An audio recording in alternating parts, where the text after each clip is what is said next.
How are you doing today? I am doing fabulous. It's a good day. Awesome. Awesome. Look, I got a surprise for you.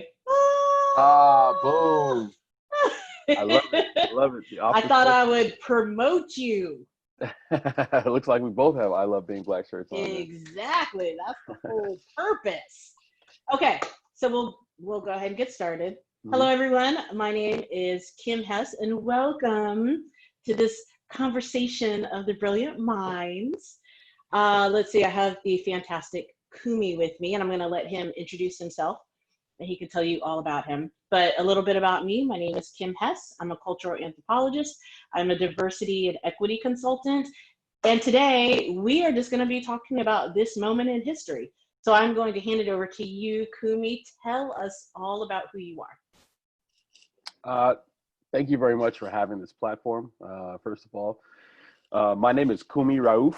I am the founder of the I Love Being Black movement and another business called Traveling Black, which I think will probably come up in a little bit because that's actually where we met. Yes. Yeah, and we focus on positivity, awareness, and action amongst Black people worldwide. And part of the way we do that is with our apparel line that we have. Obviously, I have a shirt on. Kim has a shirt on. We're both representing right now, so that's pretty awesome. Little twinsies on the Zoom call. Yeah, you know, that's one of the things I see moving Black people forward. Essentially, is for us to really love who we are, because in order for us to love who we are, some of us need to find out who we are actually. You know what I mean? Like who we were in the past, who we are today, things that we can be proud of, ancestors we can be proud of, things like that. So that's what we focus on at I Love Being Black. Right, I love it. And my next question was going to be how we met. And you mentioned a little bit of it. So go ahead. Yeah. Kim went to Cuba with us. Yes. 2018, I believe. Seems like it was just yesterday. I know. I wish it was yesterday. Me Good too. Lord. Me too. I need to get out and go somewhere, man. This is wow. Yeah, so Kim was in Havana, Cuba with us. We do a trip every January. And we go down and check out the Jazz Fest in Havana.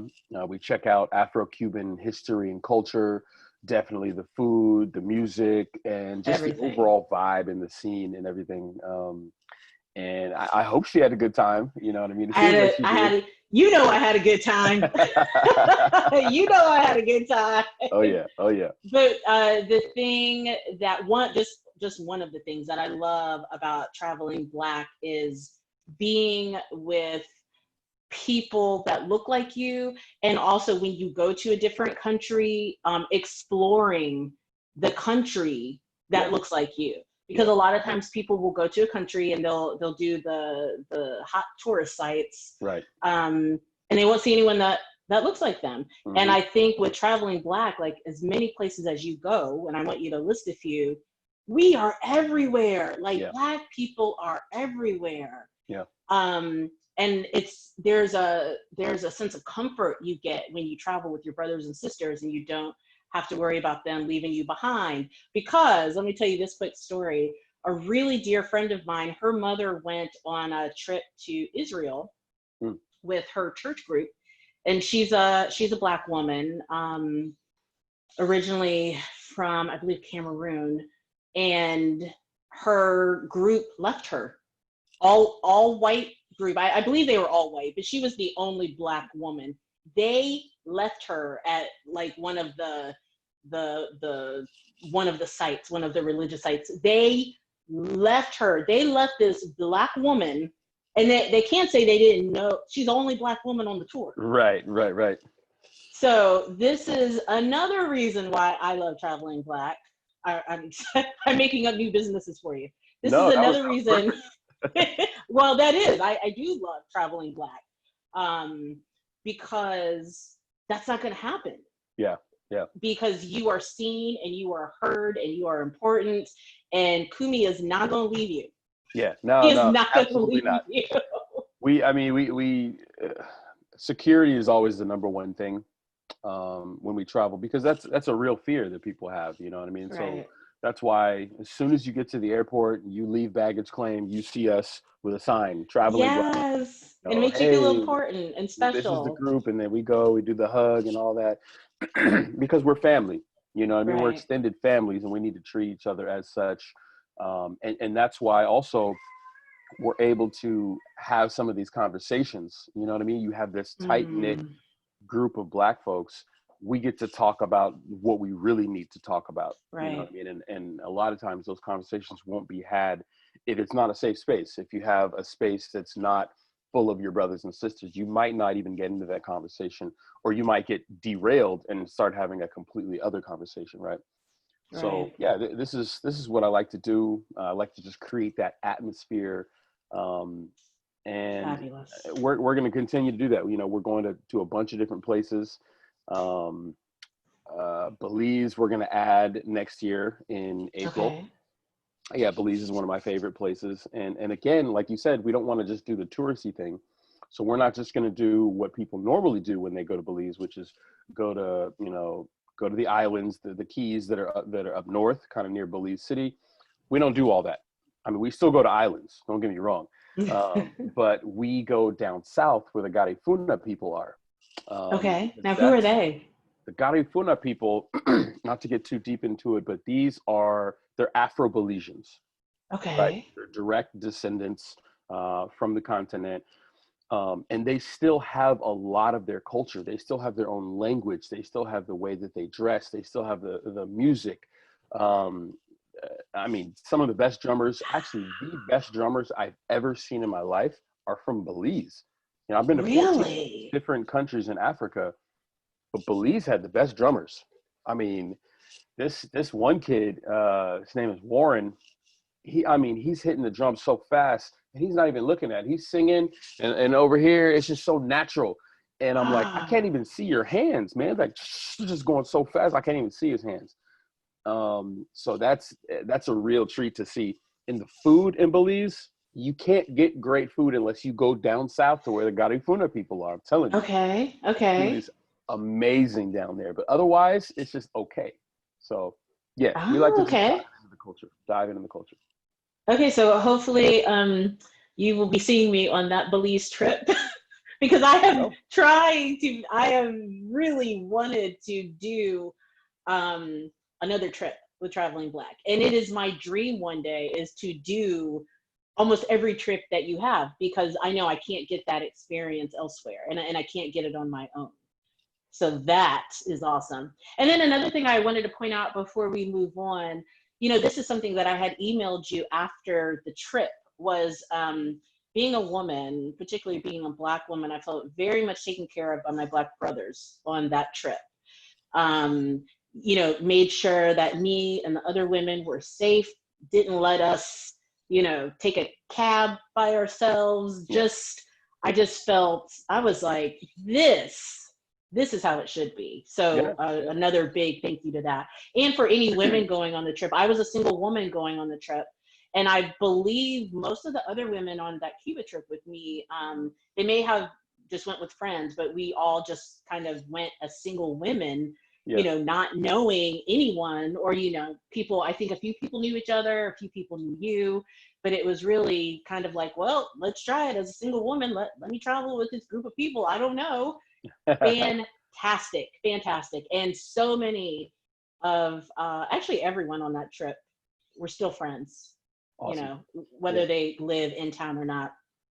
But I actually just remember we met before the trip. We met at All right. Oakland City Hall because our mutual friend Melvin introduced us. We were at a city council meeting That's right. together, and that's how we met. And ever since then, I was like, this guy right here. So now I just follow him around town. No, come on now. Come on now. And then there's some exciting news. I don't know how much I can say, but You can say it. Yeah. yes, I definitely wanted to say that Kumi and his partner have brought a beautiful gift into the world, and I'll let you Yeah. say some Yeah. more. Yes, you actually just It's Kelly. walked by a second ago. Yes. Shout out to Kelly, for that labor. Oh my gosh, yeah, yeah. So we brought a beautiful baby girl, 7 pounds 1 ounce, on Taco Tuesday on Cinco de Mayo, Taco Tuesday. A beautiful Wow. young little girl into this world. My first child, and Yes. wow, the whole experience is just it'll change you, you know. And people say that a lot, and you know, I thought it was kind of cliche, but it will definitely change you. Your priorities change, the way you think about safety and security changes. The way you're just planning for the future, everything changes, and it's a beautiful thing. It feels very natural, even though there's no like handbook on like, you know, here's all the things you need to know as a parent or something like that. Like a lot of this is Not very at all. natural, and it comes out of you, even as a father. You know, certainly as a mother, it comes out of you, but even as a father, it starts coming out of you as well. But yeah, just I mean, you know, the whole process was amazing and scary at the same time. You Yeah, know, yeah. delivering a life with a mask on is it's tough. Oh, now how was that? So were you able to be in the delivery room with Kelly? Yeah, yeah, I was, Okay. and I Because had I to. had heard some fathers weren't able to be Right. in Yeah. the room. Yeah. There's no way I was going to be one of those. There's no way. Yes. Nope. Nope. So I need both to of be you there. had masks. Everybody. Yep. Was there anyone else in the room, like a doula or a grandparent? Were they No. allowed? No. It was Wow. just one person. They said literally only one person can be in the room, and they almost told, or they tried to tell me that might not happen that way. Like it could be nobody's in the room, like you were saying. But That's thank God I crazy. was able to be in the room. Healthy baby girl. We're happy. She just turned 2 months 3 days ago. Yay. Oh And I've yeah, seen yeah. pictures. She's so beautiful. Thank you, thank you. Congratulations to you both. I mean, and kind of piggybacking on what we're saying, how does it feel to be a new father, a new parent with so much going on in the world? You and Ooh. I know that this has always been going on as far as race relations. This is not anything new, Right. but it seems like there's maybe a little different Yeah. angle, a little different veneer to it. And Yeah. you're just, because as you know, I have two boys. I have Mm. two boys who you've met. Yep. I have two young men, a 20-year-old and a 17-year-old. And I know what it was like when I delivered them 20 and 17 years ago. And I know how I felt seeing this little black boy and thinking about how I was going to protect him. So tell me about your thoughts with, having this precious baby girl and your thoughts of protection and teaching and. Yeah. I mean, first line of defense, obviously, right now is with the coronavirus. Mm, So we're just thinking about that because it's not like they thought it was. It can only hit old people, or it can only hit these people, or those people, or yeah, whatever. Like it can hit anybody. right. So you know, even with my parents, they didn't get to see her for a month. You Oh, know what I mean? And my wow. mom was like beating down the door. You know, they live in Sacramento, so she'd be like, "Oh, I just happened to be in Oakland today, just doing some stuff. I'm just gonna pop by real quick and like look in the window." I'm like, "Mom, just hold on, because I know you can't Oh, just look in the window." You know what I mean? So, this is um, her grandbaby. Yeah. grandbaby, you know what I mean? And so her and my baba, they were both just like trying to beat down the door. And when we finally let them in, you know, everybody's masked up and everything, got to do the wash and all this other stuff, make sure you're Right. quarantined beforehand. But they like just would not put her down, you know what I mean? Just like, oh yeah, we Exactly. got her, we got her. So yeah. We'll take it from here. Right, yeah, we got this. But yeah, so security and safety, it's different, you know what I mean? There's a lot of scary things out there, and then you don't want to shelter them too much because they need that good bacteria, you know. And Right. the more you read about that, the more you realize like, oh, bacteria I thought was a bad word, but like some of it's actually really good, Right. um, in the line that it's going to allow your body to adjust and build up tolerances and grow stronger and get ready for other, you know, more harmful bacteria. And if you don't have that, then that could be a bad thing down the road. So a lot to think about. And then obviously you have, you know, protests and riots and police brutality and you know, police retaliation, Mm, and a mm. lot of other things that are going on right now that are, like you said, it's an everyday thing. And it's something that I already think every day as a Black man, I already think about every single day, every time I leave the house. Wow. It's not necessarily like in constant fear, but you're just hyper aware of everything. You're hyper aware, you know what I mean? Like, what am I doing at this red light? Who's around me? Who's coming up? Like, who's 5 car lengths back? Like all these different, am I using my blinker and all these things? Because, you know, I mean, Sandra Bland got pulled over for what? A blinker, right? Blinker. Yeah. And these things are happening all the time with our people. And it's because you have other people, and I don't want to say like this people, that people, but like you have anybody who's racist, anybody who has allowed the system of white supremacy to infect their mind and their whole being. And that doesn't have to be just white people, you know what I mean? Right. I mean, some of the black cops, to me, we're all a victim of white supremacy. Absolutely. And I mean, sometimes you'll have black cops that are worse than the white cops.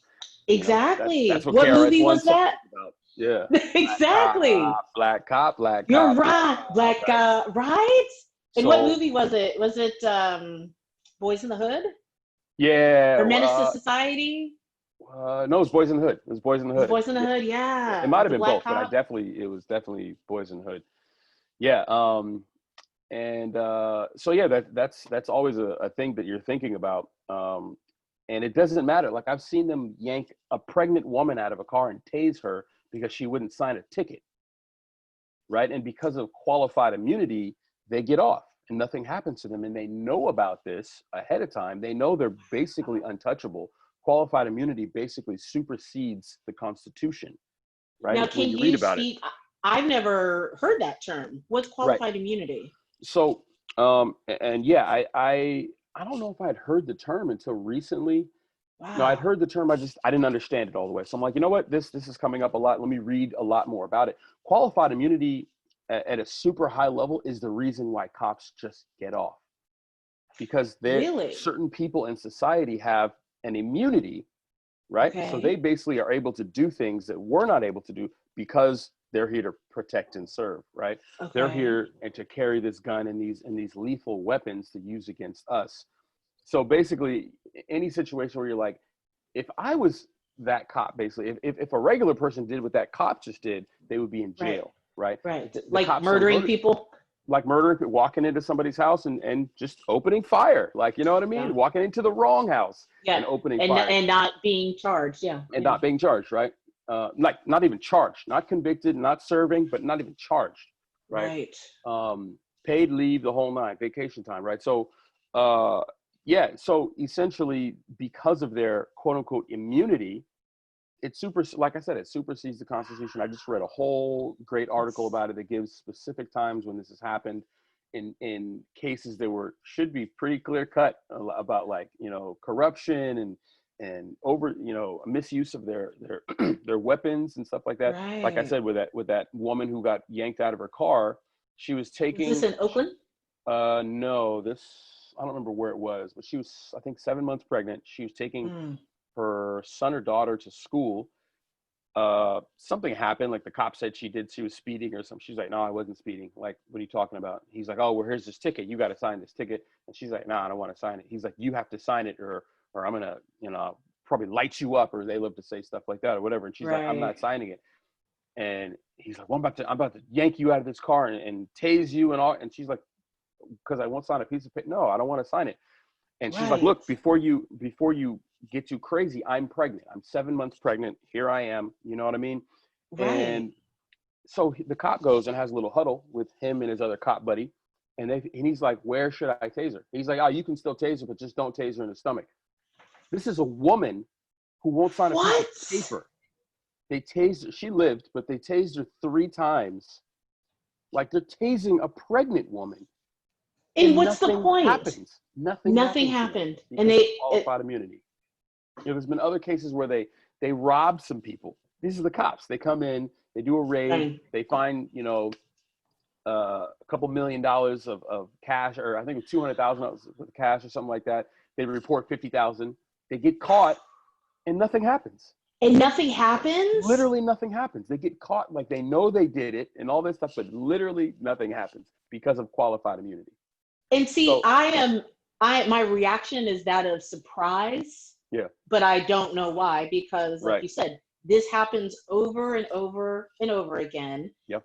Actually, we are told this in Hollywood. There's so many Hollywood movies about bad cops, but it's so glorified. Yeah. My boy Denzel Washington and Yeah. Training Day. Yeah. Yeah. So Yeah. don't get me started on that. That he get an Oscar for that, but not for Malcolm X. Right. Right. But that's another discussion for another Yep. day. Yep. There's something also that you said, police retaliation, which Mm. until you said that, I have never heard that term, but that's something that I really think we should be talking more about. I just did a post on my personal Facebook page the other day about this very subject. I mean,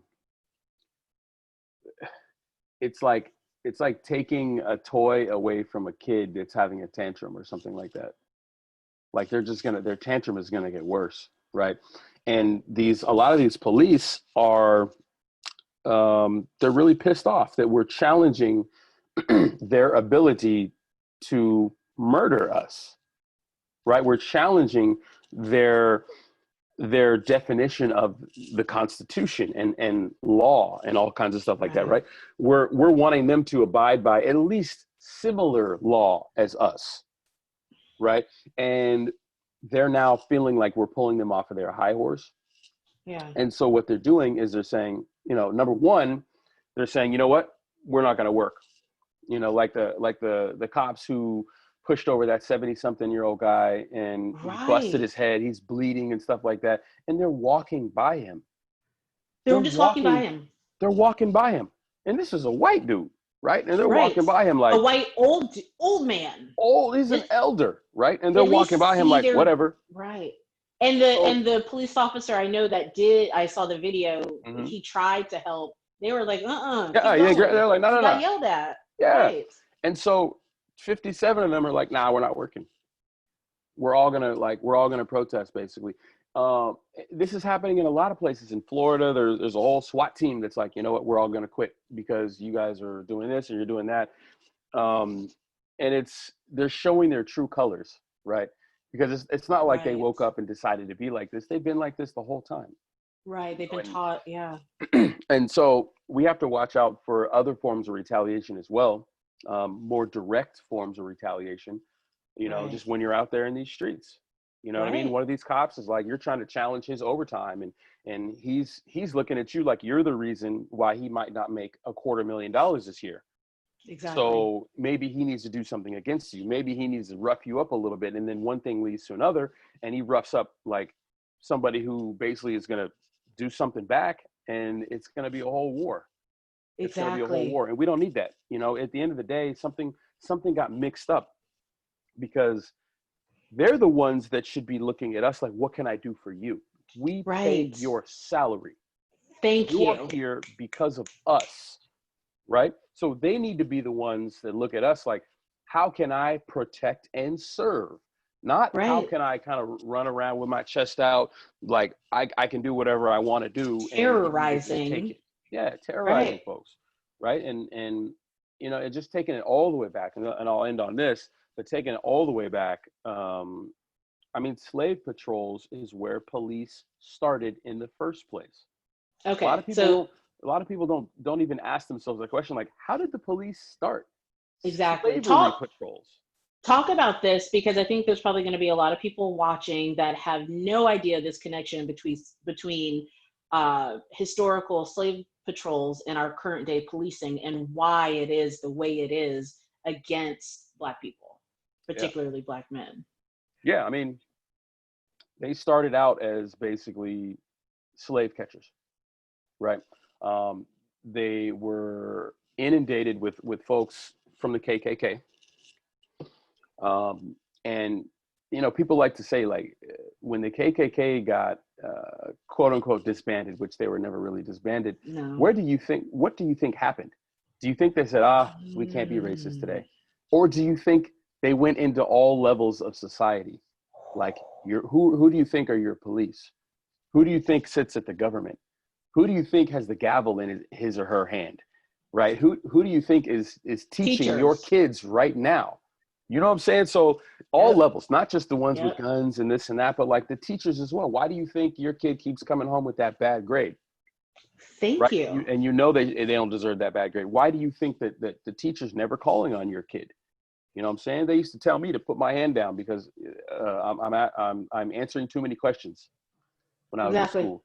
You know, and there's a great book called Slavery by Another Name. Okay. By I believe the author is Douglas Blackmon. Amazing Write that book. down. And it talks about the time period just after slavery, quote unquote, ended. Um, and exactly, you know, these contracts that were being taken advantage of and stuff like that. So basically, if I'm an enslaved African that was just now, quote unquote, freed, I'm moving from one town to another. I have my little bag or whatever it is, knapsack. Let's say there's a razor in it for, you know, to shave, because, you know, I like to shave. Um, I may be caught by someone who's not an officer, not a legal officer or anything like that. And they say, oh, you have a weapon on you. You can't do that. That's illegal. I'm like, no, it's a shaving razor for my face or my beard, whatever. Right. No, you can't have that. So we're going to take you and I'm going to make you, basically they buy the contract on this person. So instead of them, you know, going to jail or doing this or doing that, they buy the contract and say, this person has to come to my farm now or my camp or whatever it is and work at this camp, actually do work here and not get paid for it. And I'm, you know, I don't like this, but I'm like, all right, well, whatever. He just said I got to work for a month and then I'm free, right? 29 days is coming about and I'm like, cool, I'm about to be free in a couple days and get up out of here. They're like, oh wait, but like you've been doing work in my shoes though, and I've been letting you stay in that bed and those clothes you're wearing, yeah, so there's extra, so you got to work an extra 2 months based on you renting those clothes for me. And essentially you see that this never ends. Wow. I didn't know this. Yeah, I'm in a And mine this sounds eerily working. familiar to Yeah, today's prison there it is. There, system. and that, see, that's the thing that people don't draw that correlation. They're like, oh yeah, that sucks because that was a long time ago. That's how they did it back then. No, they're doing that right They're now. doing it now. You have firefighters that they pull out of the prisons and they allow to fight fires, which I think is a great idea. But pay Right? them. Pay Pay them them. some money. You can't. Why are you using them for free labor? If you're creating so much free labor, all that does is create a demand for more free labor, which means a Thank you. demand for more prisoners. And you have for-profit prisons. You have rings of judges that have already been caught. People that have already been caught for convicting black and brown, mostly males of color, right, Exactly. at a higher rate for the exact same crimes, and they make them go in and do years of time and stuff like that, always the maximum, and they get money from these They get a prisons. kickback. They They get get a a kickback. kickback. I mean, Whole Foods uses prison labor. Let's You know, just be real. I was Whole Foods actually uses just prison going to labor. ask you about that because I know there are so many companies. So I know Victoria's Secret. I Mm. did not know about Whole Foods. Yeah. Look it up. Whole Foods. I Now, think what do they? they Go pay ahead. people, I believe it's like 72 cents a day, not an hour, a day. Look it up. Look it up. I Don't believe believe me. you. I always tell people, no, I don't want you to believe. I want you to look it up so you can read the whole Okay. article, digest it, Right. become angry, and then process your anger and do something based on it. Okay. I'll find the article or some links about companies that we buy from every day Yeah. that use prison labor. Yeah. Let me write that down. Yeah, because we like to look at these things as if it's like, oh, you know, child labor, they do that way over there or way over here. Right. No, we're doing that right here in the good old US of A. Right here. Mm-hmm. Wow. And all of this is so just it's all interconnected and combined. Yep. I grew up in a small town in Ohio. So I have quite a few people in Ohio that are very Blue Lives Matter. Yeah. Very blue lives matter. So anything that comes up about race, police terrorism, the prison system, and now most likely this, I don't believe it. Well, they shouldn't have resisted. Right, well, if you're doing what you're supposed to do, you won't get arrested, you won't get tased, you won't go to prison, you won't lose your freedom, you won't be able to not vote. And sometimes I ask of people who have these thoughts, where is your humanity? Right.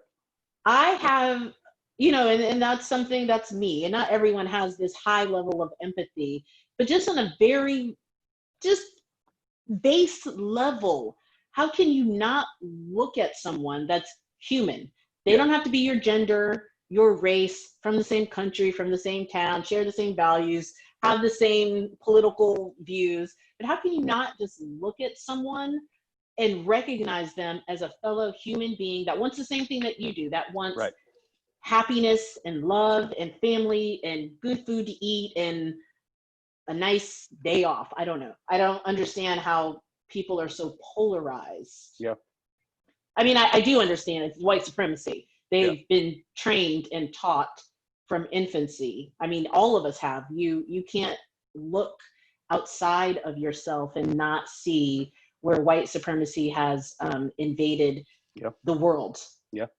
Not just America, not just Yeah. the All over. movies, not just All the over. prison system, all over. Everything from education to Whole Foods, because Whole Foods then, to me, is complicit in the white supremacy. Yep. Yep. Yeah. I mean, and you're right. This is a worldwide issue. Like, I've never been to not one country where I'm like, huh, white supremacists just miss this country. You know what I mean? Like, when we're And in how many Cuba, countries have you been to? I believe it's 47 so far. So you're telling me out of 47 countries, you've never look, I understand this, but I'm saying this for someone that's watching. You out of 47 countries, you've never been like, you know, white supremacy has not touched it here. There's no racism. Everything is great. No, Nowhere. never. And you know, and I like to draw the difference between even white supremacy and racism. So you may go to a country where you don't experience the racism, but the white supremacy is still there. You know, it's infected people. The media is far-reaching. The media can reach everywhere. So just like you'll go to Kenya and you're not going to see a bunch of white people mistreating black people in Kenya, right? Okay. You do see a little bit, and you certainly see some Chinese doing that. But the white supremacy aspect of it, people thinking that they are less than, you know, you have people skin bleaching, you have people doing this, doing that. And then also you look at the neo-colonialism that's going on. You know, you look around and realize, oh, we don't own anything. This whole banking thing is like, that's not us. You know what I mean? And you're thinking, oh, everything's black owned. You know, I can name more black owned restaurants in Oakland than I can Johannesburg. What? Yeah. Wait. Tell me more about this. Because I've never been to the continent, so I'm assuming, I guess unrightfully so, that there's going to be many black-owned businesses, right. Way more than here. That's what you would think, right? So, and by the way, we have to fix that. You not being having gone to the continent, we need to fix that. I feel like every black person worldwide needs to go to at least one country in Africa, just one. True. If and not I always all. tell people, if you go to one, you're gonna want to go to other ones, because you're gonna realize how much we were lied to. You're gonna realize how comfortable you feel. It's like you just slide right in. And you're like, oh, my people. And there's a feeling that you get when you're surrounded by your folks, like historical folks. Like, you know, we may have went off on two separate branches, but like we're still part of the same tree, right? These are our people. And there's that feeling that you get, you can't even describe it. And then the other feeling that you get is when you realize that some of the weights are lifted off your shoulders, right? So when I'm in Johannesburg and a cop pulls up at a light, you know, there's a little bit of this inside, right? And then you go, oh wait, it's different here. Really? They're not gonna do that to me, right? I've seen police just kicking it, you know, hanging out with people, this and that. And not to say there's no corruption from the police there, because there is. They tried to extort me one time, you know, when I was driving home or whatever. But here's the corruption that I'm okay with, or more okay with, at least. Okay. Them saying, hey, give me $5 and you can go. Instead versus your life. It's like, I could murder you on video and get paid leave and be able to go back to work. And at worst, I'll be let go and I can just get hired on somewhere else because they don't even have a network of police that have been doing these wrongdoings over here. And so you can't get hired over here. They don't even have that. They're But talking about doing if it. they had that, would it matter? Right.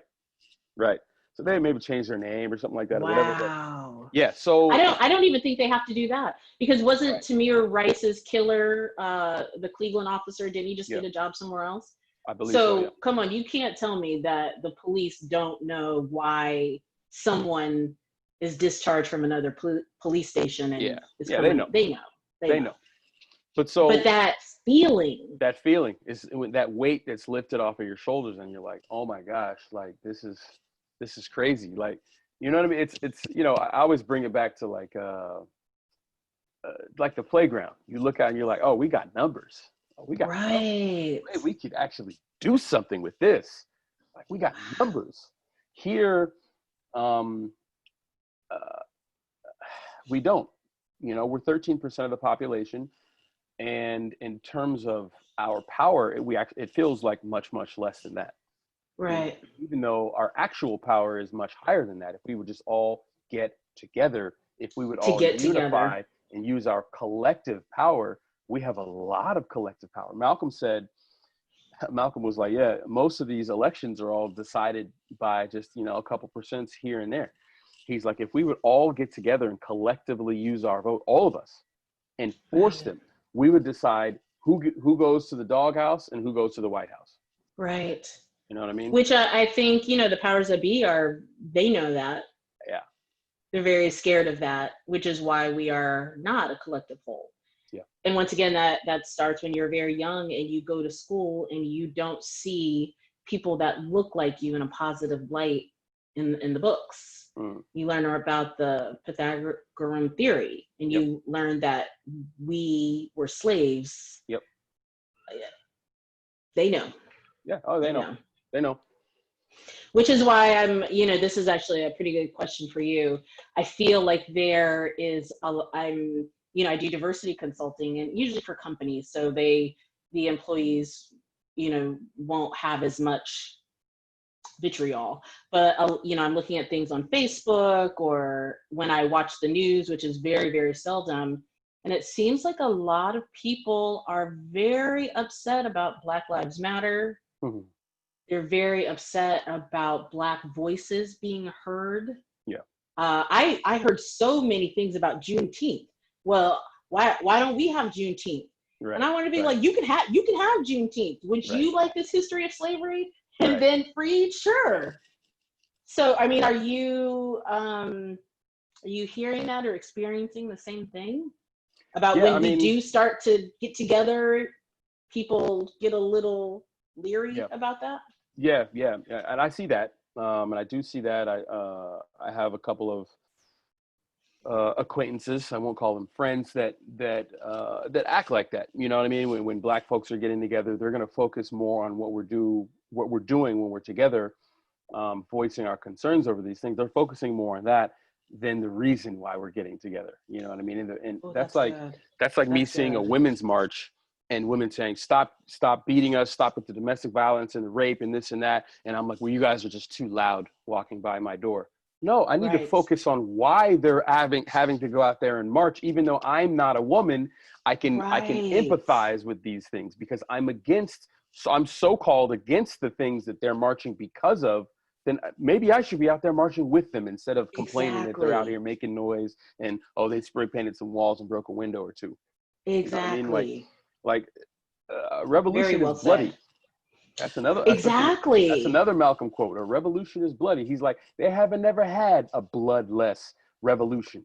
That don't happen even in Hollywood. You don't have a revolution in which you love your enemy. You don't have a revolution in which you're begging the system of exploitation to integrate you into it. Revolutions overturn systems. Revolutions destroy systems. Thank you. I listen to a lot of Malcolm quotes. No, I keep them coming. Keep them coming. Yeah. And this, you saying that you listen to a lot of Malcolm quotes. I read this article this morning that said, this is why a lot of, and I'm just going to say it, a lot of people who are not for the liberation of Black people prefer Martin over Malcolm because Malcolm says things like this. And like you said, how are you going to have a revolution, or how are you going to get freedom by begging, by forgiving, by everything is fine? And I had read something that a lot of the fear that racist white people have is that Black people will treat them the way that they have treated us. So there's that, and they're just, you know, so remember the, where was it? That there was a mass shooting, New Zealand, I believe. Okay. I think it was their first mass killing in like a long time, whatever. He killed like a bunch of people, but he wrote a manifesto that he put online that I downloaded before they took it offline. You know, the first thing he says in that manifesto, and mind you, this guy was not some nut job that like didn't think things through and this and that. I mean, he was a nut, obviously, if he's killing people, but he had his reasons, right? He didn't just snap and get mad because someone stole his parking spot or something like that, right? He said, it's about the birth rates. It's about the birth rates. It's about the birth rates. He's playing things forward in his mind, thinking one day there's not going to be any more white people, or they're already a minority, right? They're a global minority, but they're going to be an extreme global minority. And then maybe they'll even just be gone completely. And he's thinking he's doing his little part by going out here with an assault rifle and killing people. Right. So mind you, there are a lot of people that think that exact same way. A lot of people. I mean, mind you, not all of them are going to take up arms and go murder people, but they're going to do their little things. You see these Karens out here doing things because they don't want you to, I don't want you to get ahead. You're selling water? Oh no, your daughter is selling water? I need to call the police. You know, you're bird watching. Right, you're bird watching. Central Park. Right, you're painting something positive about Black people on your own property. Oh, no, I got to call because I don't think you really live there, and this and like all this stuff. They're doing that because they're afraid of us. They're afraid of us rising to what we actually need to get to the position we need, not really even need to get back to get to. We need to get back to it. We were already there.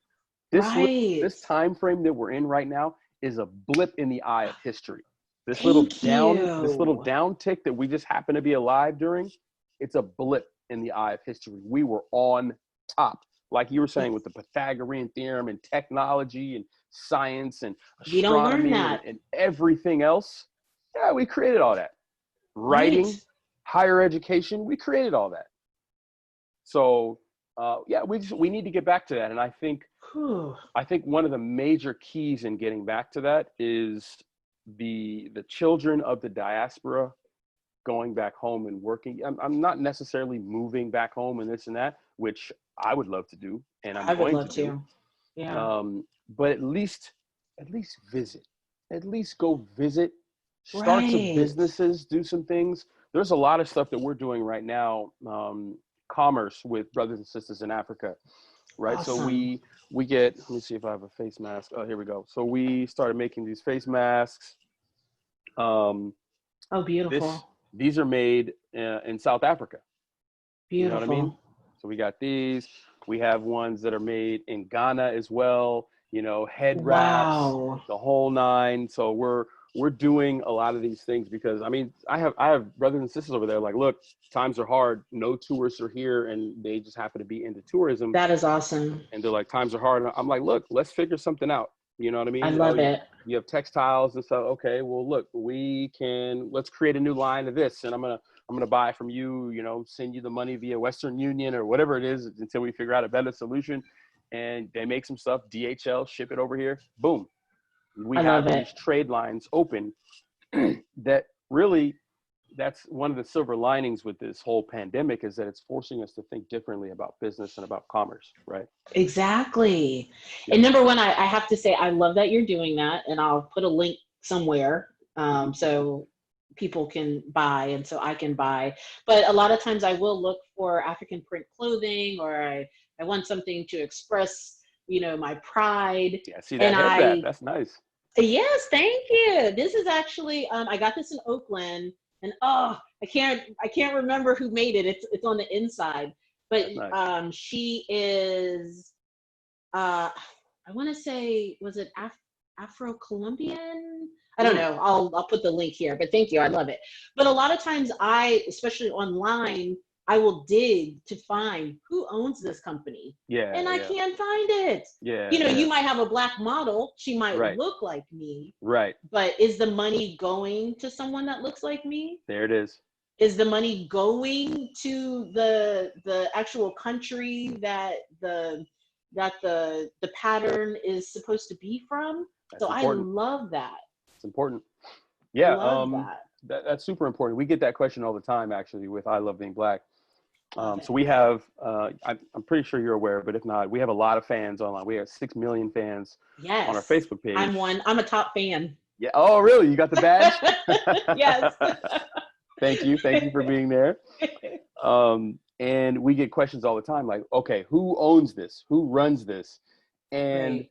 you know, I love that question Me because too, yeah. we're more aware. And that's the question we should be asking, because this is the perfect business for somebody not black to own, because you're going to assume that it's run by black people. Afro Right. Sheen, companies like this, we always assumed it was run by Yes. black people, but it wasn't. Always assumed. Yeah. So So, many of Black women's hair, all hair care products, but mhm, specifically Black women, because we spend so much. so much. So there was a list of everyone that was Black owned, which was this big, and Yeah. then everyone that wasn't Black owned. Yeah. Complete in, I mean, it's capitalism. Yeah. Yeah. And so we always put up in our about page, it says, look, this is 100% black owned and operated Wow. business. It's actually family run. So like, my brother's my photographer. My parents deal with some wholesale stuff. My Awesome. sister, actually, you didn't meet my sister, but she came this year to the Cuba trip. So she's in with Okay. Traveling Black as well. She was my assistant Nice. in Cuba. And she also helps out like at some of the festivals and different functions that we'll do on site. So family But yeah, it's owned. it's all black folks, and I think I love that question that you brought up, because we need to be asking that more. Like, follow the money, and we need to follow the money in almost everything. And You know, everything. and some of these And movements that everything. are going on, follow the money. And some of the businesses that are going on, follow the money. Black And owned like banks, and put your money in them. follow, yeah, the banks, exactly. You know what I mean? Are they donating to any charities? Like we Right. support Well, because we several know charities. Chase and Wells Fargo, they Right. don't want us. They don't want us. Yeah. They've They said don't that want time and time again. And then they just, they continue to get bailed out and all kinds of stuff. So basically the system is a self-replicating, self-healing entity that will continue to be like that until it breaks. And I Right. don't think it's going to break on its own. No matter if the economy's in the toilet, this and that, this system will not break on its own. It'll just make Right. things harder until basically it'll take the skin off my back to repair itself, essentially. So we have Wow. to be the ones to break the system. And I'm Right. sorry, but a 1 day boycott, it's not going to break the system. Us Yeah. Which saying, was oh, this is yesterday, correct? right. And as much as I love the feeling, it just stops there. But we can't have a 1 day boycott. Like, never in the history of major systems has a 1 day boycott brought anything to its knees, especially billion and $1 trillion industries. You're not going to say, hey, Right. look, all the black people, let's just buy something black today. Just Because today. guess what? The thing, let's say you need gas, but like you didn't buy gas today or something because it's blackout day. Well, guess what you're going to do tomorrow? You're going to go Tomorrow. and buy that gas, right? You're going And to for go, the rest of your life. and for the rest of your life. So And we your need children's life. Right. we need to change our thinking and change our systems. And some of it, we just need more black businesses, and maybe not just more numbers wise, but more in the areas where there aren't a lot of black businesses, like grocery stores, right? Like Right. gas stations, Essentials like, yeah, businesses. universities and schools and things like that. Like, these are the essentials. I believe that there's, I think I counted like 11 different pillars, like banks, schools, grocery stores, things like that. Those are the things that we need. And then we need to fund these. We need to get behind these. And most of all, we need to put our petty differences aside. Another Malcolm quote, put our petty differences aside when stuff like this comes up, because we're never all going to agree on the same thing, literally. Right. And guess what Malcolm and Martin started to do? They started to do this.